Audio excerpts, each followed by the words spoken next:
दोस्तों आप सभी का स्वागत है अपने YouTube channel MGGS by Satveer Singh. कक्षा 8 का जो बचा हुआ हमारा पाठ है वो पढ़ लेते हैं। Captain gym McPherson, I replied, मैंने उत्तर दिया। रिप्लाइड मीन्स क्या? उत्तर दिया। आई रिप्लाइड, मैंने उत्तर दिया, Jim McPherson, and a happy Christmas to you too, और आपको भी क्रिसमस की बहुत बहुत बधाई। I am a school teacher from Dorset, मैं डोरसेट से एक स्कूल टीचर हूँ। In the west of England, जो कि इंग्लैंड के पश्चिम में है। ओ डोरसेट, ही स्माइल्ड, उसने हंसते हुए कहा, oh Dorset, I know this place, मैं इस जगह को जानता हूँ। I know it very well, और मैं इसको अच्छी तरह जानता हूँ। We shared my rum, ration, हमने हमारी जो रम और जो राशन है उसको आपस में शेयर किया, यानी एक दूसरे को दिया। एंड हिज एक्सीलेंट सॉसेज, और उसके बहुत ही अच्छी क्वालिटी के अच्छे वाले सॉसेज। एंड वी टॉक्ड, और हमने बातें भी की, और आपस में हमने उसका जो मांस का जो चीज़ थी खाने की वो और रम आपस में शेयर की। कोनी कहता है, कोनी हमने बहुत सारी बातें की, हमने रम वगैरह और जो एक्सीलेंट जो सॉसेज थी उनका आपस में एक दूसरे को आदान प्रदान किया। एंड हाउ वी टॉक्ड, और हमने किस तरह की बातें की। He spoke almost perfect English, और उसने लगभग पूरी की पूरी इंग्लिश बोली। परंतु it turned out that he had never set foot in Dorset, लेकिन बाद में पता चला कि उसने कभी भी डोरसेट में कदम भी नहीं रखा था। Never even been to England, और न ही वो कभी इंग्लैंड आया। He had learned all he knew of England from school, कहता है जो भी वो इंग्लैंड के बारे में जानता था वो सारा का सारा उसने स्कूल से सीखा था। एंड फ्रॉम रीडिंग बुक्स, और किताबें पढ़ने से इन इंग्लिश, और इंग्लिश की किताबें पढ़ के उसको डोरसेट के बारे में पता चला। किसको? फ्रिट्स को। His favourite writer was Thomas Hardy, उसका जो फेमस राइटर था, लेखक था, वो कौन था? Thomas Hardy. ये क्वेश्चन आपसे पूछा जा सकता है कि फ्रिट्स का फेवरेट राइटर कौन था? Thomas Hardy. और उसको डोरसेट के बारे में, वो शहर जहाँ पर जिम मैकपर्सन रहता था और वहाँ वो स्कूल का काम करता था, स्कूल में टीचर था, उसके बारे में फ्रिट्स को कहाँ से पता चला? कि उसे किताबों में पढ़ा था, अपने स्कूल की किताबों में पढ़ा था, और बहुत सारी किताबें से पढ़ के उसके इंग्लैंड के बारे में जाना था। हिज फेवरेट बुक फार, उसकी फेवरेट जो किताब थी वो क्या थी? फार फ्रॉम द मैडिंग क्राउड, ये किताब का नाम है। तो आपसे भी पूछा जा सकता है कि जो फ्रिट्स था, हैंस को क्या नाम था? हैंस वोल्फ, उसको उसकी फेवरेट किताब का नाम था far from the madding crowd. So out there in no man's land we talked of Bathsheba, ये कोई जगह का नाम है, ठीक है।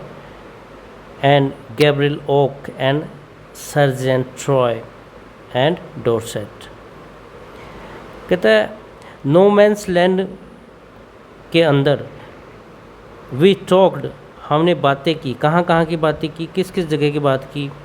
बाथशेडा, Gabriel Oak, Sergeant Troy and Dorset, इन जगह की आपस में बातें करने लगे। ऐसा भी वहाँ ऐसा है, वहाँ ऐसा है, इस तरह से। ही हैड ए वाइफ, उसकी एक वाइफ थी। एंड वन सन, और एक बेटा था। वैसे सबकी एक ही होती है। बोर्न जस्ट 6 months, जो कि 6 महीने पहले ही पैदा हुआ था। एगो का मतलब पहले, जस्ट का मतलब अभी अभी, जो कि अभी अभी 6 महीने पहले ही पैदा हुआ था। आगे देखते हैं। एज जैसे ही आई लुक्ड मैंने देखा, about me there were huddles of khaki and grey everywhere. और जैसे ही मैंने देखा कि वहाँ चारों ओर खाकी और ग्रे कलर के बहुत सारे हडल्स बन गए। हडल्स का मतलब होता है जब सैनिक हाथों में हाथ डाल के कंधों पे हाथ रख के आपस में एक साथ चलते हैं ना, उसको हडल बोलते हैं। क्या बोलते हैं? हडल्स। तो खाकी और ग्रे आपस में यानी एक तरह से मिल गए थे। अब क्योंकि सभी पास में आ रहे थे, सब एक दूसरे को क्रिसमस सेलिब्रेट कर रहे थे। All our no man's land, ये सब कुछ जो भी हो रहा था वो नो मैंस लैंड में हो रहा था। स्मोकिंग, लाफिंग, क्या क्या हो रहा था? सब लोग हंस रहे थे, लाफिंग कर रहे थे, स्मोकिंग कर रहे थे, टॉकिंग, बात कर रहे थे, ड्रिंकिंग, शराब पी रहे थे, ईटिंग, खा रहे थे। यानी नो मैंस लैंड के अंदर ये सब कुछ हो रहा था। Hans Wolf and I shared what was left of your wonderful Christmas cake, Connie. अब जिम मैकपर्सन बोलता है, हैंस वोल्फ और मैंने जो तुमने एक बहुत ही अद्भुत बढ़िया केक बनाया था कोनी, उसे शेयर किया। ही थॉट, उसने सोचा, द मर्जी pan was the best he had ever tested. और उसने कहा कि ये जो मर्जी पैन है, मर्जी पैन का मतलब होता है एक तरह की मिठाई होती है, कि उसने आज तक इससे अच्छी मर्जी पैन नहीं चखी। तो आपसे पूछा जा सकता है कि मिसिस जिम मैकपर्सन कोनी ने क्या भेजा था, यानी वो क्रिसमस केक के लिए एक केक बना के दे रखा था, और उसी केक को जिसका नाम था मर्जी पैन, इन दोनों ने आपस में शेयर किया, दोनों मिल बांट कर खा रहे थे। आई एग्रीड, मैं सहमत हुआ। वी एग्रीड अबाउट एवरीथिंग, और हम सब आपस में एक दूसरे के सहमत हुए। And he was my enemy, और वह मेरा शत्रु था। There never was a Christmas party like it Connie, और कोनी इस तरह की पार्टी कभी नहीं हुई, इस तरह की क्रिसमस की पार्टी कभी भी नहीं हुई। देन, तब, समवन, कोई, आई डोंट नो हु, मैं नहीं जानता कौन, ब्रोट आउट, ले आया, ए फुटबॉल, और तब कोई, मैं नहीं जानता कौन था, वो फुटबॉल ले आया। ग्रेट कोट्स वर डंप्ड, और जो उन्होंने ग्रेट कोट्स पहने हुए थे, लंबे लंबे कोट्स पहने हुए थे जो घुटने तक आते हैं, उनको डंप्ड करके दिया, उनको यानी एक जगह ढेर बना दिया। इन पाइल्स, उनके ढेर, पाइल का मतलब होता है ढेर, पाइल अप करना, ढेर बना देना। टू मेक गोल पोस्ट, उससे उन्होंने क्या बना ली? गोल पोस्ट बना ली। बोले भी ये गोल है, ठीक है। बहुत सारे वहाँ पे उन्होंने अपने कोट्स जितने भी थे, ग्रेट कोट्स, उनको इकट्ठा कर दिया और बोले ये गोल है।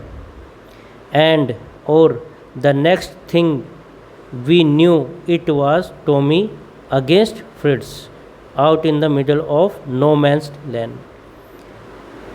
और आगे क्या हुआ, और हम सब जानते थे कि अब ये टॉमी और फ्रिट्स आपस में एक दूसरे के साथ अब नो मैंस लैंड में थे।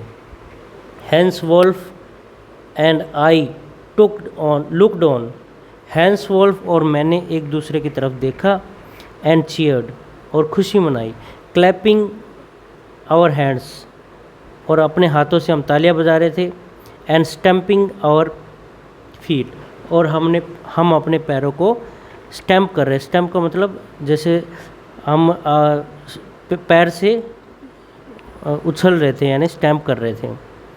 To keep out the cold as much as anything, यानी स्टम्पिंग इसलिए कर रहे थे कि ताकि ठंड को दूर भगाया जाए, यानी वो कूद रहे थे पैरों से। देयर वॉज ए मोमेंट का मतलब होता है क्षण। When I noticed our breaths mingling in the air between us,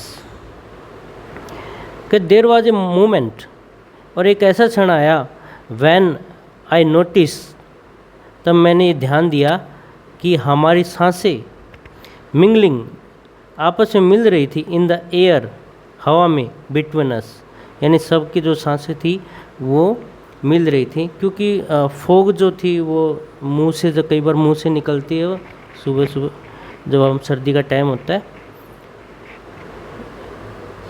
he saw it too and smiled, और उसने भी ऐसा देखा और वो हंसा। जिम मैकपर्सन, ही सेड, उसने कहा, आफ्टर ए वाइल, कुछ देर बाद, आई थिंक, मैं सोचता हूँ, this is how we should resolve this war. Resolve का मतलब होता है सुलझा लेना, ठीक है। दिस वॉर का मतलब युद्ध। दिस इज़ हाउ, इस प्रकार। आई थिंक का मतलब मैं सोचता हूँ कि हम इस प्रकार से युद्ध का हल निकाल सकते हैं। रिजोल्व का मतलब क्या हुआ, हल निकाल सकते हैं। ए फुटबॉल मैच, एक फुटबॉल का मैच हो जाए और हम इससे युद्ध का हल निकाल लें। No one dies in football match, और फुटबॉल के मैच में कोई मरेगा भी नहीं, कोई नहीं मरता, ठीक है। नो चिल्ड्रन आर ऑर्फेंड, और बच्चे अनाथ नहीं होंगे। नो वाइव्स बिकम विडोज़, और पत्नियां विडोज़ नहीं होंगी। विडोज़ का मतलब होता है विधवाएं, विधवा, ठीक है। विडो का मतलब क्या होता है, विधवा, कि कोई भी औरत जो है, पत्नियां जो हैं, वो विधवाएं नहीं होंगी। आई वुड प्रेफर क्रिकेट, और मैं क्रिकेट को प्रीफर करूँगा, उसको वरीयता दूंगा, क्योंकि इंग्लैंड में क्रिकेट ज़्यादा खोला जाता है। तो टॉमी कहता है कि भाई अब क्रिकेट होता तो और बात अच्छी होती। आई टोल्ड हिम, मैंने बताया, आई वुड प्रेफर क्रिकेट, मैं क्रिकेट खेलना पसंद करूँगा। देन, तब, we Tommies could be sure of winning, और तब हम टॉमीज़ जीत सकते हैं अगर क्रिकेट हो तो, प्रोबेबली, संभवतः। वी लाफ्ड, हम हंसे, एट दैट, और इस बात पर हम सभी हंसे। And together we watch the game, और हमने साथ में पूरे के पूरे मैच को देखा। सैड टू से, आगे बाकी कल पढ़ते हैं। और अपना जो चैनल है MGGS बाय सतवीर सिंह, इसको आप सब्सक्राइब करें, लाइक करें, शेयर करें। आज के लिए इतना ही। जय हिंद, जय भारत।